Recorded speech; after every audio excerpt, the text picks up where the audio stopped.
नाला गंदे ये कूड़ा बहुत है तो मच्छरों की बहुत प्रॉब्लम होती है। 3 स्कूल है पीछे और बिल्कुल कूड़ेदान बराबर में है। स्मेल आती है जिससे कई तरह की बीमारियां भी फैलती हैं। सरकार तो ये सोचती नहीं कि बच्चों को प्रॉब्लम हो रही है।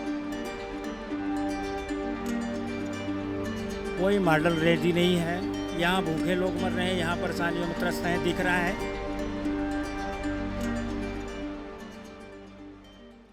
इस समय मेरे साथ इसी स्कूल के बच्चे मौजूद हैं और मैं उनसे कुछ बात करना चाहूँगी कि यहाँ पर किस तरह की व्यवस्था है।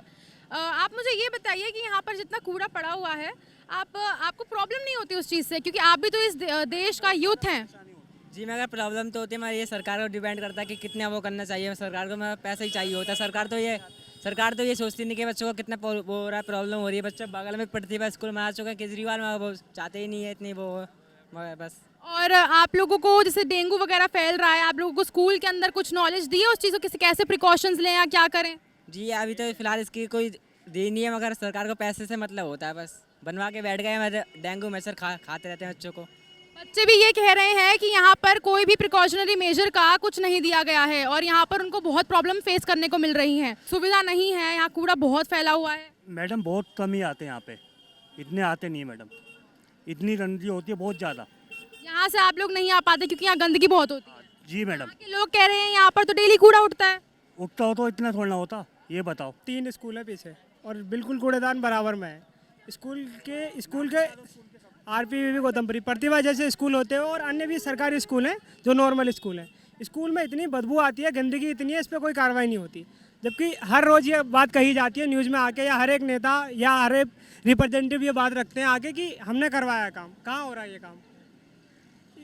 आप बताइए, आप कुछ कहना चाहेंगी? I am a student of RPVV. यहाँ पर डेली ऐसा होता है कि जब भी हम पढ़ रहे होते हैं तो स्मेल आती है जिससे कई तरह की बीमारियां भी फैलती हैं और पढ़ाई के करते समय बहुत गंदी स्मेल आने लगती है। आप लोगों को डेंगू को लेके कुछ प्रिकॉशनरी मेजर स्कूल में बताए गए हैं कि कैसे प्रिकॉशंस करने हैं? जी हमें बताए गए हैं और साथ में हमें एक पेपर भी प्रोवाइड किया गया है जिसमें बताए गए थे डेंगू के इंस्ट्रक्शंस।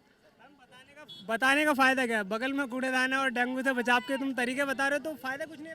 मैम स्मेल इतनी आती थी, स्कूल में बैठा नहीं जाता। इतनी स्मेल, मतलब मास्क पहन कर जाना पड़ता है स्कूल में। कहते हैं वो क्या कर सकता है। मैम इतनी ज़्यादा यहाँ पे स्मेल आती है कि स्कूल की इमेज ख़राब हो रही है। हमने इतने लोगों को कहते हुए सुना है स्कूल अच्छा नहीं है, यहाँ पे इन्वायरमेंट बहुत ख़राब है। स्कूल मैम बेकार हो रहा है, इमेज बहुत ख़राब है। मैम मच्छरों की बहुत ज़्यादा दिक्कत होती है यहाँ पे, क्योंकि नाला गंदे ये कूड़ा बहुत है तो मच्छरों की बहुत प्रॉब्लम होती है। इस मौसम में तो खास करके मच्छर बहुत होते हैं। कूड़ा तो कूड़ा है, लेकिन बाद जब इसे जलाने जा रहे तो धुएं से भी और परेशानी होती है यहाँ पे। ये धुआं पूरे स्कूल में हवा की जब से तो छत पे जो हमारी क्लास लगते हैं वहाँ पे धुआं चला जाता है कई बार, तो पढ़ने में बहुत दिक्कत होती है। मैम ये एमसीडी ने यहाँ पर कूड़े का डंप बना रखा है, एक ये और एक ये डीडीए का लैंड है जिसको एमसीडी ने कूड़े का डंप बना दिया है। हम लोग अभी 1 हफ्ते पहले प्रदर्शन भी किया, यहाँ पुतला भी जलाया, लेकिन ना एमसीडी ना डीडीए सुनने को तैयार है। एमसीडी के अंदर ये आता है, विधायक साहब भी लेटर लिख रहे हैं इस कूड़े के ढेर के लिए। बार लेटर लिखने के बाद भी, एलजी को लिखने के बाद, मेरा एलजी को ट्वीट भी किया मैंने, उसके बाद भी इस कूड़े के ऊपर कार्रवाई नहीं हो रही। और इस नाले के किनारे 15 फुट की रोड था और बाउंड्री थी, उस बाउंड्री को तोड़कर एमसीडी ने पूरे इसको लैंड बना। मैंने डीडीए के जो जेई है उनको भी लिखा है, लेटर लिखा है और फोटो भी भेजे हैं, लेकिन ये करने को तैयार नहीं है। इन लोगों ने क्या है, ये डंप बना दिया। यहाँ पे डंप बनने से यहाँ के इलाके के लोग बहुत ज़्यादा परेशान हैं, कूड़े से, मच्छरों से, और यहाँ तक लोगों को टीबी होना शुरू हो गई। सर आप जो ये कूड़ा देख रहे हैं अपने आसपास, यहाँ से लेके वहाँ तक पूरा कूड़ा ही कूड़ा भरा हुआ है और लोग ये भी कह रहे हैं कि गलियों के अंदर भी कूड़ा भरा हुआ है, तो आप उस पर क्या कहना चाहेंगे?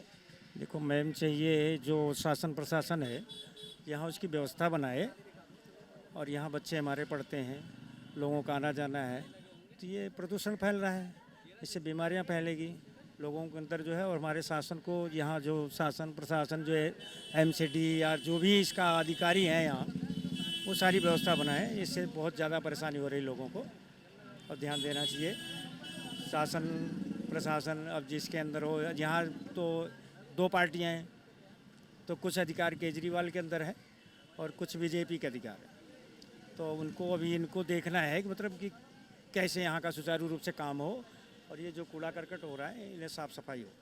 लोगों को राहत। जैसे यहाँ पर 3 स्कूल सटे हुए हैं आपस में और यहाँ पर कूड़ा भी बहुत है, तो ऐसे में बच्चों के ऊपर जो डेंगू का असर है या प्रभाव है वो बहुत बढ़ जाता है। बिल्कुल बढ़ेगा, और इससे तो हम कहेंगे यहाँ के जो निवासी हैं वो भी थोड़ा अधिकारियों से मिले, और जो ये 3 हमारे स्कूल चल रहे हैं, चाहे निगम के हों, एमसीडी के अंदर आते हों, चाहे किसी के अंदर आते हों, इनको भी थोड़ा कदम उठाना चाहिए और सारी व्यवस्था करें, बातचीत करें। अभिभावक जो जाते हैं अपने बच्चों को यहाँ भेजते हैं, वो भी आकर के जो है यहाँ जो है बातचीत करें, अधिकारियों से बातचीत करें और स्कूल में भी बातचीत करें। ये धरना हो, प्रदर्शन हो या किसी प्रकार का कुछ न कुछ जब आगे बढ़ेंगे जब भी काम होगा, और नहीं तो सरकार है चलती रहेगी। अच्छा सर, अरविंद केजरीवाल अपने आए दिन इंटरव्यूज़ में ये दावा करते हैं कि हमने ये काम करवा दिया है, वो काम करा दिया है, और गुजरात मॉडल रेडी कर रहे हैं, पंजाब मॉडल रेडी कर रहे हैं। देखो बेटा, कोई मॉडल रेडी नहीं है, यहाँ भूखे लोग मर रहे हैं, यहाँ परेशानियों में त्रस्त हैं, दिख रहा है आपको। इन्होंने डेंगू के ऊपर क्या अभी काम किया है? कुछ हाल ही में कुछ काम किया है? कोई इन्फॉर्मेशन दी है? अभी कोई नहीं है। पहले तो जो है वो डेंगू के लिए, वो धुआं के लिए, वो कुछ छींटे उटे भी, छिड़काव करने के लिए कोई भी छिड़काव नहीं हुआ, कोई कुछ नहीं हुआ, कोई भी नहीं हुआ। अब आप देख लो, यहाँ हम लोग खड़े हैं तो उनके हिसाब से तो यहाँ जैसे मच्छर उड़ रहे हैं वैसे इंसान उड़ रहे हैं, उन्हें क्या फ़र्क पड़ता है? तो मतलब यहाँ पर ना छिड़काव की कोई सुविधा हुई है अभी हाल ही में, और ना ही दिल्ली सरकार के द्वारा अभी तक डेंगू के बारे में कोई प्रिकॉशनरी मेजर्स बताने की बात करी गई है, राइट? अभी फिलहाल यहाँ कोई छिड़काव नहीं हुआ। जितने भी यहाँ लोग हैं सब यहीं के रहने वाले हैं, और ऐसा कोई अभी नहीं। तो गाड़ियाँ पहले आती थी, छिड़काव होता था, ऐसा मैडम कुछ नहीं हुआ। ये सब कागजी कार्रवाई सब ऊपर हो रही है। सब नेताजी के जो है कहता है, जितने भी चौराहे पे जो होते हैं ना भाषण होते हैं, और ये तो चौराहे पे भाषण होते हैं, काम तो सब कागज़ पे होते हैं। भाषण चौराहे पे और काम सब कागज़ पे। मतलब बोलने की बात है, कोई काम नहीं हुआ है? काम नहीं दिख रहा है। वो अब सारे डुग्गी पीटा जा रहा है। अब गुजरात बना लेंगे, पंजाब बना लेंगे। अब वो पीएम बनना चाहते हैं, थोड़ा उनका ख्वाब थोड़ा ऊंचा है। ख्वाब देखें लेकिन जनता के लिए कुछ कार्य करें। कार्य भी करना बहुत जरूरी है। आप क्या एज अ सिटीजन इंडिया के आप क्या उनको सलाह देना चाहेंगे? सलाह यही है कि देखो, जहाँ से आप गए हैं पहले जनता की सुविधाओं का जो है व्यवस्था बनाएं। इनकी सुविधा पहले देखें और दुनिया पे छाने के लिए छा जाएं, अच्छी बात है, लेकिन यहाँ जो ज़मीनी हकीकत है उसको देखते रहें। यहाँ के जो विधायक हैं अब्दुल रहमान, उन्होंने अभी हाल ही में यहाँ कोई गश्त किया है? देखो बेटिया, इतना टाइम कहाँ होता है। अब उनके पास कोई जाए खोजने के लिए तो 2-4 घंटे हो, तो मिल गए, नहीं तो खोजते रहो। उनको इस बात का अंदाज़ा है यहाँ पर कितना कूड़ा है? देखो, विधायक हो, सांसद हो, सीएम हो, उनको टाइम है क्या यहाँ आने का? नाला देखने आ रहे हो, एरिया देखने आ रहे हैं, उनको टाइम कहाँ है? पर उनको तो ध्यान रखना ही चाहिए ना। 5 साल बाद मिलेंगे ना, फिर दोबारा जब आना होगा मिलेंगे। इसी गली से होके मुझे मोहल्ला क्लिनिक तक जाना है, इसी गली से होके मेरे को स्कूल्स तक भी जाना है, यानी इतनी गंद से निकल के मेरे को मोहल्ला क्लिनिक और स्कूलों तक जाना है। ऐसे में लाजिम सी बात है, बच्चे भी बीमार होंगे और जो बूढ़े बेचारे हैं वो भी बीमार होंगे ही होंगे, क्योंकि डेंगू का खतरा इतना फैल रहा है और दिल्ली सरकार ना छिड़काव करने को राजी है, ना कोई और काम करने को राजी है। ऐसे में छोटे बच्चे भी परेशान होंगे और बूढ़े बुजुर्ग और आम जनता भी परेशान होंगे ही होंगे। अब ऐसे में देखना यह है कि अरविंद केजरीवाल कुछ काम करते हैं या नहीं, जितने वो दावे करते हैं उन पे वो खरे उतरते हैं या नहीं। कैमरा पर्सन गोविंद के साथ तरुणा कस्बा, द न्यूज़ 15, नई दिल्ली।